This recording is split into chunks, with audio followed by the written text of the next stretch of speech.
Semua amal itu akan diikat dengan niatnya. Dengan niat itulah diberikan oleh Allah dua hal. Satu, berpahala atau tidak. Jadi investasi akhirat atau tidak. Yang kedua, kesungguhan kita untuk mencapai itu. Jadi Bapak Ibu ini punya pekerjaan nih, ya. Serius tidaknya tergantung motivasi niatnya. Kalau Bapak niat bakal serius, kalau nggak niat gak akan serius. Anda jadi tentara nih, kalau niat betul jadi tentara akan sungguh-sungguh. Kalau nggak niat ya biasa-biasa saja, ada tugas kerjakan, nggak ada santai. Anda kuliah kalau niatnya benar, sungguh-sungguh belajarnya. Duduk paling depan, dengarkan dengan baik, catat, gak paham nanya. Makanya masuk dengan keluar beda. Masuk belum paham, keluar sudah paham. Ini duduk, masuk kelas, duduk di kursi barisan belakang. Duduk di kelas, bangku deretan belakang. Gitu kan, di dalam kelas penuh dengan obrolan. Dengan pikirin. Gak pernah nanya, pulang. Mau ujian, minggu tenang jadi minggu gelisah. Pinjam catatan teman. Nah itu belum niat, gak niat tuh kuliahnya. Ya, kalau mau niat tuh sungguh-sungguh pasti serius. Jadi semua pekerjaan itu akan jadi tercapai hasilnya kalau sungguh-sungguh, kalau serius. Serius. Ya, jadi kalau melamar sekali ditolak, kedua kali terus, 3 kali, 4 kali. Ya. Kalau tidak ada di tempat itu, cari tempat lain. Ada seorang pemain biola tingkat tinggi, itu biolanya saja harganya puluhan miliar. Kalau sekali konser, itu tarif konser biola itu bisa di atas 1-2 miliar. Tiba-tiba dia coba iseng ngamen di pinggir jalan. Ya, jadi kalau kita di kereta di New York itu ada stasiun, di situ suka ada yang ngamen-ngamen itu. Iseng beliau ngamen, gak ada yang tahu kalau itu pemain biola termahal di dunia. Begitu memainkan musiknya, bagus musiknya, yang dikasih cuma recehan. Sekian sen. Dapatnya berapa? Ya cuma sekian dolar, 4-5 dolar aja. Padahal ini kalau manggung tarifnya bisa 2 miliar. Tapi analisis komentarnya sangat luar biasa. Ternyata manusia itu, perhatikan, kalau ingin sukses harus pandai menempatkan diri. Dia dihargai murah itu karena di tempat yang memang tidak mengetahui siapa dia.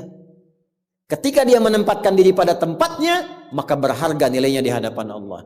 Jadi kalau Anda di satu tempat dianggap tidak bernilai, cari tempat lain. Mungkin di situ bukan tempat yang layak bagi Anda untuk menunjukkan siapa Anda.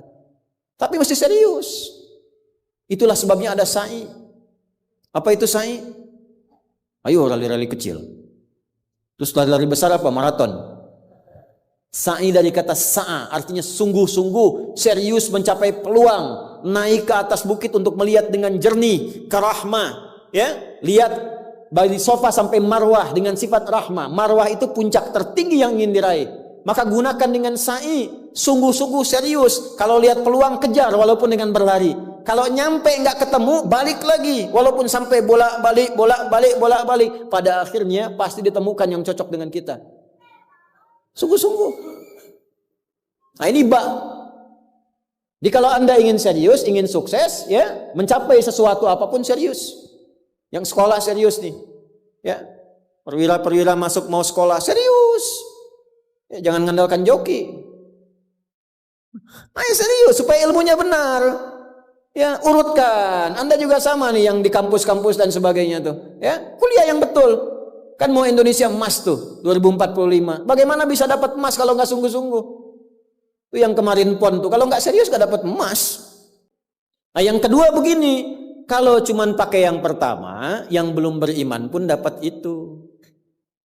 Terus faedahnya kita beriman apa? Ya, gini ya. Ini ada yang belum beriman, non muslim. Kerja serius. Anda sudah beriman, kerja serius juga, sama-sama serius. Dua-duanya sukses. Lalu manfaat imannya apa? Tuh. Ini untuk menjawab pertanyaan begini, Pak abdi teh muslim. Nah, non muslim teh tiasa sukses, kaya, abdi teh kaya. Saya sholat tapi nggak kaya-kaya. Nah, itu pertanyaan yang salah. Supaya kaya itu penyebabnya bukan sholat, tapi serius, sungguh-sungguh. Kalau sungguh-sungguh kerja, sukses. Sungguh-sungguh belajar, sukses. Sholat itu, nah ini mendampingi kesuksesan dengan keberkahan. Kalau ingin berkah, sholat. Ingin nyaman, sholat. Sholat mendesain kesuksesan itu melahirkan falah, kebahagiaan yang mendamaikan. Makanya falah dalam bahasa Inggris definisinya success and happiness. Sukses dan bahagia. Balik ke sini, ke hadis tadi. Lalu apa manfaatnya di situ huruf ba itu? Niat itu apa? Merubah rutinitas menjadi ibadah. Ini yang mahal. Ini Pak, gini Pak ya. Bu. Ini apa Bu?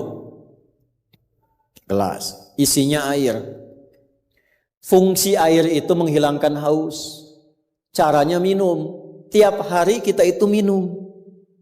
Sesuatu yang dilakukan terus-menerus namanya rutin. Disifati jadi rutinitas. Minum itu rutinitas. Tidak minum, bahaya buat ginjal. Minum kita. Tapi yang kedua begini. Gimana caranya rutinitas itu jadi ibadah? Tuh, minum tapi jadi ibadah. Apa fungsinya ibadah? Supaya dapat bekal. Bekal buat apa? Bekal buat pindah. Pindah kemana? Pindah ke alam baru ketika meninggalkan dunia. Siapa yang akan hidup selamanya di dunia? Ayo angkat tangan. Gak ada. Orang terkuat di muka bumi Firaun. Jaringannya luas, tentaranya banyak, hartanya melimpah, supportnya tinggi. Tapi se-Firaun-Firaunnya tewas juga. Selesai. Nah, artinya apa? Kita akan meninggalkan ini karena kehidupannya sementara. Karena itu bagi orang yang sudah meninggalkan dunia, disebut diumumkan telah meninggal dunia. Nah kita punya iman kalau meninggal pindah kemana? Kan ditanya. Akal kita kan bertanya, ini pindah meninggal dunia, meninggalkan dunia pergi kemana? Kan belum pernah ada yang punya pengalaman ke situ balik lagi. Oh abdi tadi kadinya wih doi, nggak ada. Ya. Harus terjawab. Kalau tidak terjawab bingung kita ini. Harus terjawab. Yang bisa jawab itu siapa? Yang menciptakan kita. Tanggung jawab. Harus memberikan keterangan. Karena itu kalau ada kitab suci menerangkan dengan sempurna. Setelah di dunia ke sini keadaannya begini, bekalnya begini, dari situ ke sini prosesnya begini. Ini menunjukkan kitab suci itu benar dan sumbernya dari Sang Pencipta. Dan berita baiknya, Alhamdulillah. Alhamdulillah, silahkan riset, silahkan komparasikan. Secara ilmiah, riset. Hanya Al-Quran yang menerangkan itu dengan sempurna. Dari dunia pindahnya ke sini. Alamnya disebut dengan kubur. Pemisahnya disebut barzakh. Di dalamnya ada begini. Dijelaskan oleh Nabi rinci. Kalau begini, begini. Kalau begitu, begitu. Selesai itu nanti bertahap seperti ini. Terjadi kiamat begini. Rinci. Kalau itu karya manusia, mustahil ada satupun manusia yang bisa berbuat seperti itu. Kita mau pindah nih. Sekarang kita pakai logika yang betul. Hukum pindah itu harus bawa bekal. Ini yang ngaji semua di sini, enggak semuanya orang Bandung. Orang Jakarta tuh. Ya. Soreang mana Soreang? Masih subuh nanti pas maghrib Soreang tuh. Ya, Purwakarta mungkin kan. Ini enggak semua orang Bandung ini. Apakah Anda bisa nyampe ke sini kalau enggak ada bekal? Dari Bandung mau ke Jakarta mesti ada bekal. Beli tiket pakai kereta api cepat. Ya, kereta cepat, wush, tiketnya bekal. Pakai pesawat, bekal. Hukum mengatakan setiap pindah tempat mesti ada bekal. Ini Anda, saya, kita mau pindah dari dunia minimal transit ya waiting roomnya di alam kubur. Mau pindah, pertanyaannya bekalnya apa? Kan pindah tempat. Semakin berpindah tempatnya, semakin beda hukumnya. Ini kita di Indonesia mau transit ke Malaysia, apa dikira mata uangnya sama? Tidak, hukumnya pun nggak sama. Orang Indonesia ke Singapura, hukumnya beda. Oh bisa rapi, di jalan rapi, nggak ada buang sampah sembarangan, gitu kan? Pulang lagi ke Soreang, nggak bala deui gitu. Hukum beda, ketatnya nggak sama. Ke Amerika lebih jauh lagi, nggak laku rupiahnya, tukar dulu dari sini, baru dolarnya nyala. Pindah tempat beda hukum. Toilet di kota Bandung dengan toilet di Lebak Bulus bisa beda. Ya. Nih bang 1.000, kok 1.000 bang? 2.000. Biasanya juga 1.000. Anda di mana? Lebak Bulus. Sini Bandung pak. Ya, bisa beda hukum. Maka Anda jangan berharap di alam kubur itu hukumnya bisa sama dengan hukum di dunia. Pasti beda. Tetap pertanyaannya sama. Bekalnya apa? Cuman 2 lembar 2 kain. Ibu tambahan 1 bu, kerudung ibu 3 tuh. Makanya saya selalu mengatakan dengan bercanda tapi dalam, mohon maaf ini yang muslimah, berlatih pakai kerudung ya. Berdoa minta sama Allah supaya nanti tidak bikin malaikat mungkar nakir penasaran. Di dunia nggak berkerudung, begitu meninggal dikerudungin, ditaruh ke malaikat, ucu gening. Waktu di dunia teh kerudungan, nah ayo jantan kerudungan. Man rabbuka, abi jamaah Ustaz Adi, namun belum sempurna hijrah. Pelan-pelan, jangan dihukumi dulu. Dia sujud itu sudah luar biasa. Dia belum taat pada satu bagian, tapi taat pada bagian yang lain. Kita doakan, support. Jangan langsung tiba-tiba, nggak taat, dosa, neraka. Nah. Kamu neraka, aku maing weh. Repot kalau gitu tuh. Ya, balik lagi, dikembalikan pada kebiasaan, pada kebaikan. Nah, sekarang mau pindah ke alam kubur, bekalnya apa? Kan mesti jelas. Baju sudah beda, nggak bisa dibawa. Itu sudah fitrah Pak. Bapak punya warisan banyak, ditinggal. Nggak ada yang mau ikut, semua ditinggal. Anak-anak tuh sudah catat warisan bapak apa saja. Ibu sesayang-sayangnya nggak akan ikut bu. Bapak jangan tinggalkan saya. Terus kata yang nguburnya, ayo ibu mangga atau mau ibadah ngiringan, nanti aja. Akan masuk. Nah sekarang pertanyaannya bekalnya apa? Ini mesti terjawab. Kalau nggak terjawab, nggak lengkap agama itu. Apa fungsinya Tuhan di situ? Mesti menjelaskan. Nah di Islam itu dijelaskan. Bekal yang kita bawa pulang meninggalkan dunia itu, itulah yang disebut ibadah. Itu. Setiap dikerjakan ada poin ditulis. Poin itulah nama bekalnya. Namanya ajrun namanya. Lahum ajrun ghairu mamnun. Yang kita sebut dengan pahala. Yang menjadikan itu dapat, pahala itu diraih, bekal ibadah itu dapat, itulah niat. Itulah niat. Jadi pekerjaannya tidak berubah. Rutinitas tetap jalan. Minum tetap minum. Kerja tetap kerja. Makan tetap makan. Cuma dengan niat itu di saat yang sama cara minum itu langsung dinilai sebagai ibadah. Perintah Allah, malaikat tulis. Ya, berapa tulisnya? Sesuai kadar keikhlasannya, minimal 10. Itulah perbuatan yang dianggap benar sehingga konsepnya dunianya sukses, minum juga, haus hilang. Akhiratnya dapat pahala. Jadi dunianya sukses, akhirat sukses. Disebut baik. Perbuatan baik yang dinilai sukses oleh Allah disebut hasanah namanya. Makanya kita berharap dunia jadi hasanah, akhirat dikonfirmasi hasanah itu jadi pahala. Maka kita berdoa, Al-Baqarah ayat 201, Rabbana atina fid dunya wa fil akhirati wa qina. Apa tafsir hasanah terkait ibadah? Tafsir hasanah terkait ibadah pindah surat ke surat 6. Ayat berapa? 160. Man jaa bil hasanati falahu asyru amthaliha. Minimal kalau diniatkan jadi ibadah tulis 10. 10 itu yang disebut bekal pulang. Sebelum meninggal. Tampilkan nanti. Punten Pak ngetang nate sanes kieu nya 1, 2, 3, 4 itu hitungan dunia. Cara menghitungnya 1 ke 2 500 tahun. 2 ke 3 500 tahun. 3 ke 4 500 tahun. Nanti semua itu diakumulasi, ditampilkanlah surga yang sesuai dengan pahala kita. Kapan ditampakkannya?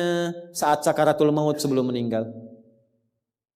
Sifat ibadahnya disebut, sifat orang yang rajin ibadah disebut abdun, jamaknya ibadun.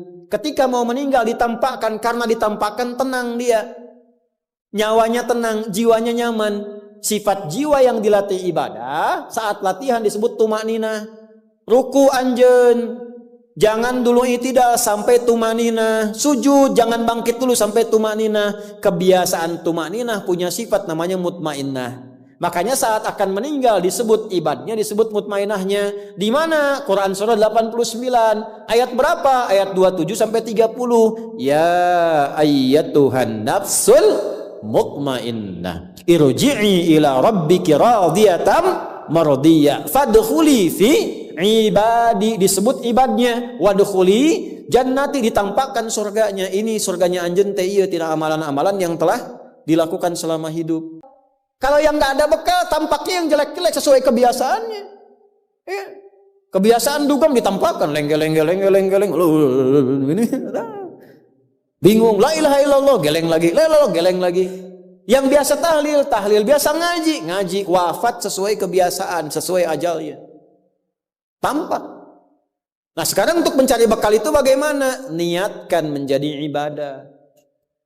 Itu fungsinya itu mahal. Pembuktiannya setelah meninggal. Kalau bapak nggak percaya, ibu nggak percaya, dipertanyakan imannya. Silakan saja, nanti lihat setelah meninggal. Ya, cara merubahnya bagaimana? Nanti ada 3 bagian. Karena itu kata Imam Syafi'i, hadis ini sepertiga ilmu. Ilmu itu dipraktikkan lewat amal, makanya hurufnya sama. Ain, lam, mim saat belajar. Ain, mim, lam ditukar, lamnya ke belakang, mimnya ke tengah. Saat diamalkan hurufnya sama. Orang yang mengerjakan itu ain pakai alif, lam dan mim, alimun. Tempatnya alamun, tanda-tanda orang itu kenal Allah, maka dia pakai ilmu. Ilmunya dia amalkan, hurufnya sama semua. Ilmun, amalun, alimun, alamun. Allah disebutnya apa? Rabbil alamin, jama' alhamdulillahi rabbil alamin. Jadi kalau kita pakai ilmu, gunakan. Begitu digunakan, tuliskan pahalanya. Kata Imam Syafi'i, hadis ini sepertiga ilmu. Karena ilmu itu ada 3. Ilmu tentang lisan, ilmu tentang perilaku tubuh bagian luar, ilmu tentang hati. Semua perilaku kita bergantung 3 hal tadi. Contoh lisan. Panitia, kalau ada teh manis bagus banget itu. Enggak, ini contoh, bukan minta. Enggak, ini saya sudah ada minuman, enggak usah bikin teh manis. Contoh aja, contoh, ya. Kalau ada teh manis bagus banget itu. Itu lisan. Begitu lisan keluar, panitia langsung mikir, aduh, enggak dibikin tadi katanya. Maka coba di belakang dibikin, walaupun ustaznya bilang contoh, langsung bikin misal contoh gitu kan. Itu lisan. Kerjakan, siap kerjakan, komando, jalan, lisan. Jadi perilaku kita kadang bergantung lisan. Makanya ada ayat dan hadis tentang lisan. Hati-hati. Kepleset lisan lebih parah dibanding kepleset kaki. Bapak kepleset kaki bisa diluruskan lagi. Kepleset lisan lama Pak. Prajurit keluar dari sini, caci maki tuh panglima tuh. Jangan dipotong videonya ya, contoh ini mah, contoh. Kepleset lisannya, selesai karirnya. Kepleset kakinya, masih bisa berjalan. Maka lisan tuh ada hukumnya sepertiga bagian hidup kita. Kedua nih, ujung kepala sampai ujung kaki, tangan bergerak, kaki melangkah. Hati-hati. Itu semua ditentukan oleh apa? Ini kolbu, amalan hati. Bapak tahu dari mana kalau orang yang senyum itu senang pada Bapak? Bagaimana taunya? Boleh jadi dia iri hati, di hatinya itu ada sesuatu. Nah, karena manusia bertindak dari 3 bagian ini, maka Imam Syafi'i mengatakan, inilah hadis sepertiga ilmu. Kalau paham hadis ini, sepertiga kehidupan kita tuh hatam. Kuncinya apa? Niatkan semua hal itu menjadi bagian ibadah, maka pekerjaannya berkah, akhiratnya dapat.